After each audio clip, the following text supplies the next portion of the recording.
What's going on, guys? Welcome to another episode of Smash JT. Today, I wanted to talk about my biggest concern with the Intellivision Amico, the elephant in the room, if you will. I've had a tremendous amount of people come at me telling me that I'm super biased because I'm an investor, I'm drinking the Kool-Aid, I'm part of this cult of Amico, that it can do no wrong. So in this video, I'm going to give you some of my thoughts on my frustrations, my concerns, and some things that could seriously derail this thing moving forward. If it's your first time to the channel, make sure you hit that subscribe button and bell for notifications so you do not miss an upload. Even if you don't, I don't care. I just kind of say that because it's what YouTubers are supposed to say. Whatever, though. So, talking about the Intellivision Amico, my biggest concern, the elephant in the room, the price.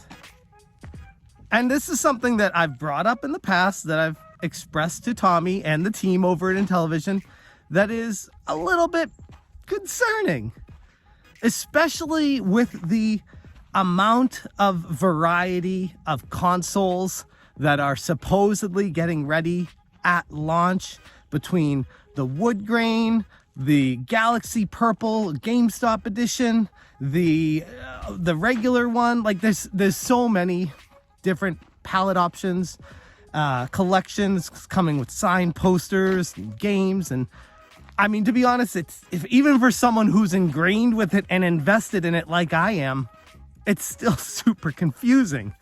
Like, I've had to ask Tommy to clarify what's what, because I don't even know anymore. I'm like, wait, which one did I pre-order? What comes with it? What are these other ones? What are the prices? And add that to the fact that when this thing was initially announced, it was supposedly being aimed for $150 to $180 somewhat dollars for the console.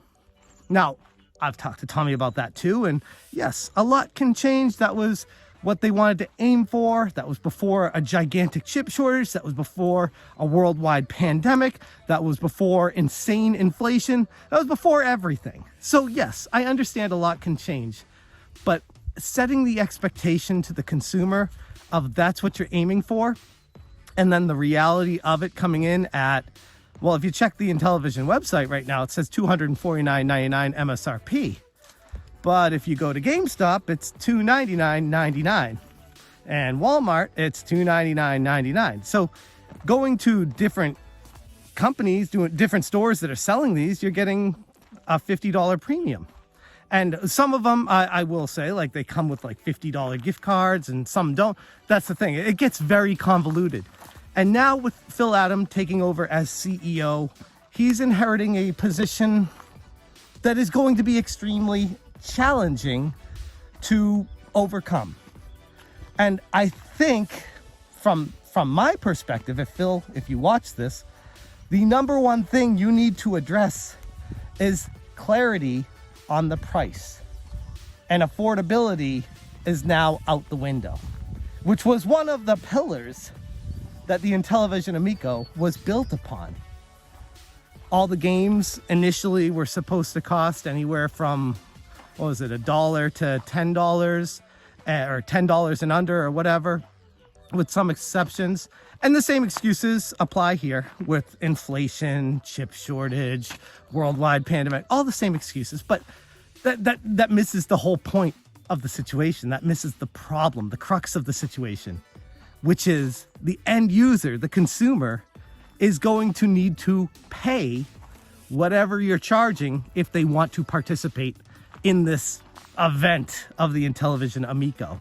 So with the $299.99 price point, we'll round up and say $300, it puts it directly in line with competing against the Nintendo Switch, which has a ton of family games and parental controls on it, and the Xbox Series S. This is a gigantic challenge to overcome. And I know I've spoken to Tommy about this. I've seen Tommy try to refute it on interviews and say, oh, but this is family friendly and it's something that parents don't have to worry about because everything's going to be X, Y, and Z and it's bringing the family together. Great. But if it's too high of a price point, people aren't going to buy it and put it in their living rooms in the first place unless there's some sort of killer app or reason for them to go out and buy it over the established brands out there with already a gigantic catalog of family games already, with, like I've already alluded to, the parental controls that are not the greatest, but they work and they're functional, especially on the Nintendo Switch.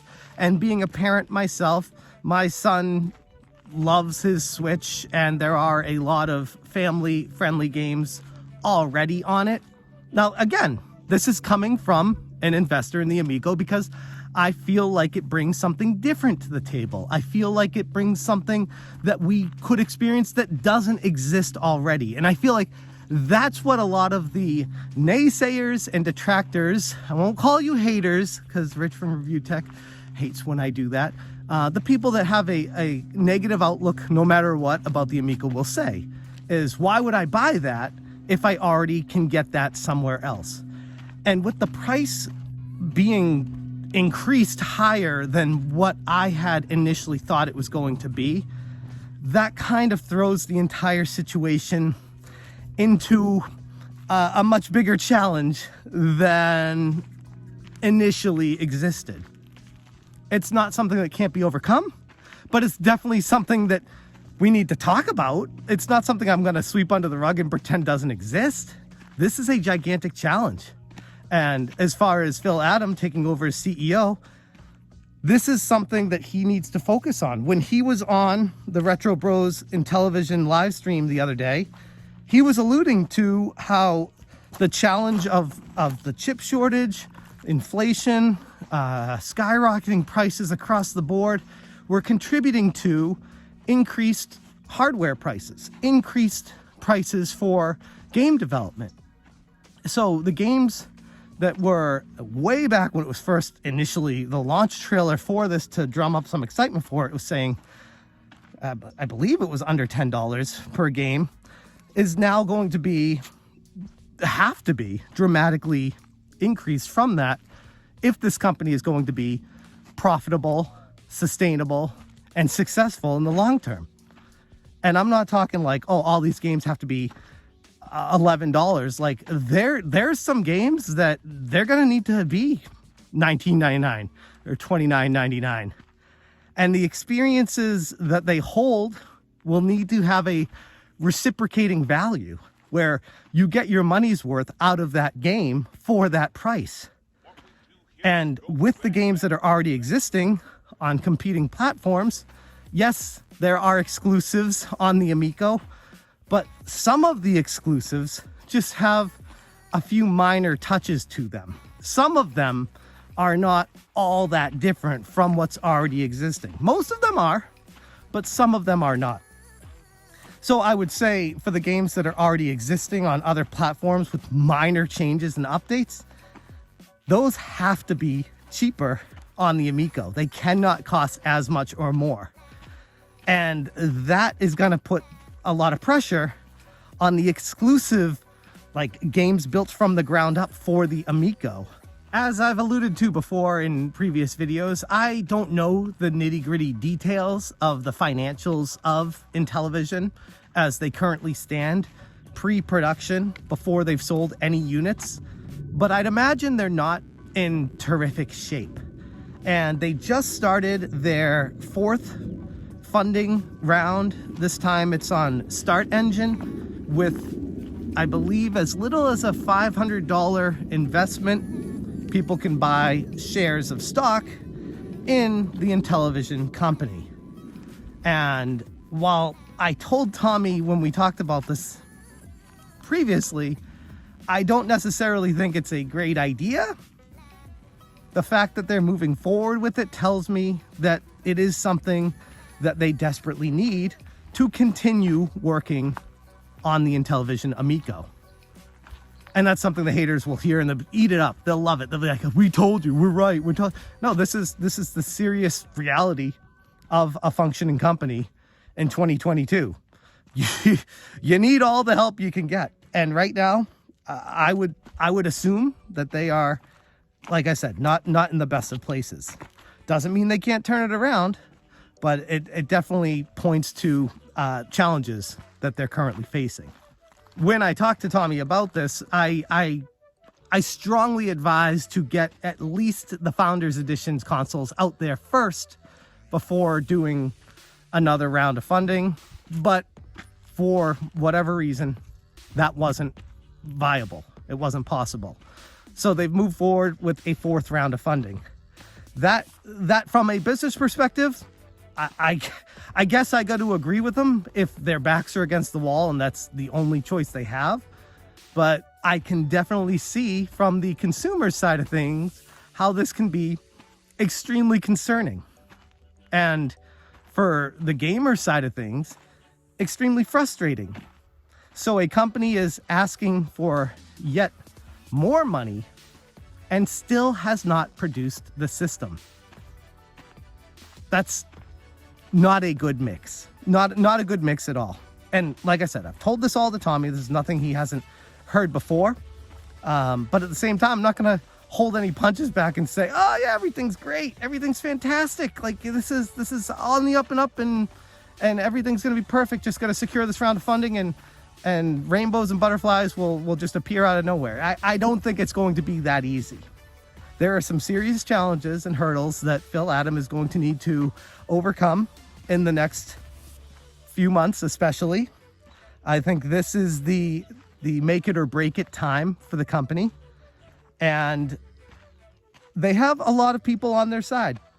They have a lot of fantastic developers and people working on the console day in and day out to make it as great as they possibly can. But at this point, again, I'm just going to keep saying it. You got to get the systems out there. You got to get the systems out there. And asking for another round of funding before those are out, it tells me it was their only choice. Doesn't mean I have to agree with it, but I mean, if it's all they could do, then I think that speaks a lot to where they're at right now. And hopefully this is a successful round for them. I think they're trying to raise about $5 million or somewhere close to that. And if they do, great. I think that's going to be enough to get them over the edge and start mass producing these consoles and hoping it gets some traction and going from there.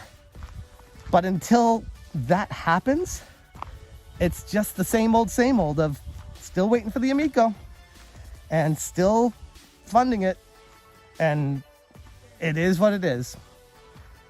I want to be clear here, though. I'm not frustrated at Intellivision. I'm not frustrated at Tommy. I'm not frustrated as an investor. I'm completely on board with it because when I played the Amico, I loved it. I had a blast playing it, and I couldn't wait to have it in my own home to be able to experience these unique games with my family. That was 2 years ago. Still waiting on this thing.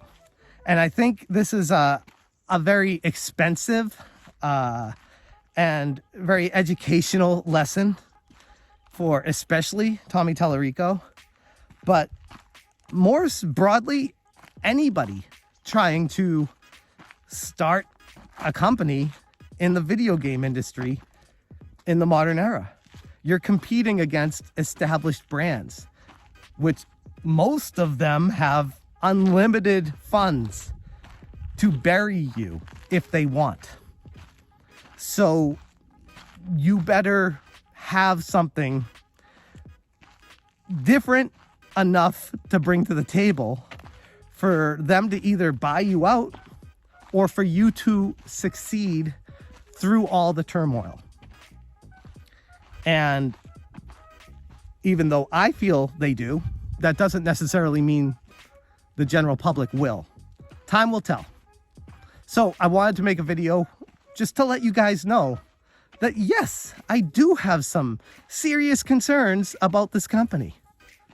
But that doesn't detract from my excitement of playing these games and having one of these eventually in my own home to experience it with my family.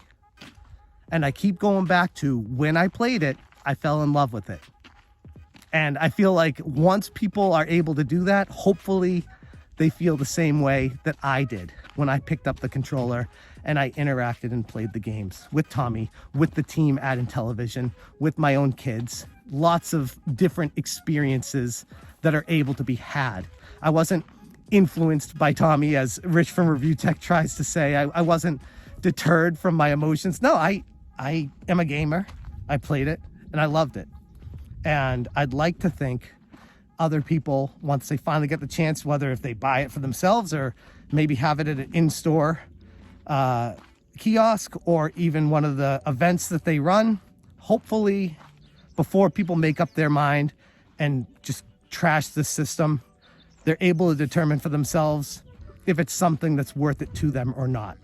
But back to the original point of this video, the price is going to determine a lot, and how Intellivision handles that situation is going to determine the success of their organization on the whole. I'm going to leave the video right there. If you made it to the end, I appreciate you. Thank you so much. And as always, you stay smashing. Smash J. Smash J. Smash J. Smash J. Smash J. Smash J.